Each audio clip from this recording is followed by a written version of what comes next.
கடவுள் எங்கேயுமே தான் உருவத்தை செய்து வச்சது கிடையாது. கடவுள் பேசுறதும் கிடையாது. கடவுள் பேசுறது மனுஷங்கிட்ட இருந்து தான் பேசினுக்கிறான். கடவுள் எவ்வளவு பெரிய பொருள் இல்ல. ஒரு புள்ளியார் செய்தானே உளி வச்சு அடிக்கிறான், அது கண்ணு வர்றதுக்கு, மூக்கு வர்றதுக்கு, வாய் வர்றதுக்கு. கடவுள் மேல அடிக்க முடியுமா? முடியுமா? அப்புறம் எப்படி அடிச்சாத்த கடவுள்னு சொல்ற? அது ஒரு கல்லு, அதை ஒரு உருவப்படுத்தினான், அதை வழிபாடா வச்சான். இந்த வழிபாடு ஏன் வச்சான்? அப்போ மனிதனுடைய மனத்துக்கு தான் இந்த கடவுள் உருவங்கள் தேவைப்பட்டது. ஏன்னா ஏதாவது ஒரு பொருள் மேல இவன் மனம் தாவணும், அப்பதான் இவனுடைய குணாதிசயங்கள் நன்மையை தரும். எந்த உருவங்களும் கடவுள் என்ற ஒரு பேச்சு இல்லைன்னா இவன் மூர்க்கத்தனமா போயிடுவான்.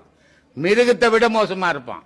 மிருகமாவது மிருகத்தை அடிச்சு சாப்பிடுவான், இவன் எல்லாத்தையும் அடிச்சு சாப்பிட்டுருவான். ஏன்னா இப்போ அதான் பண்ணிங்கிறான்.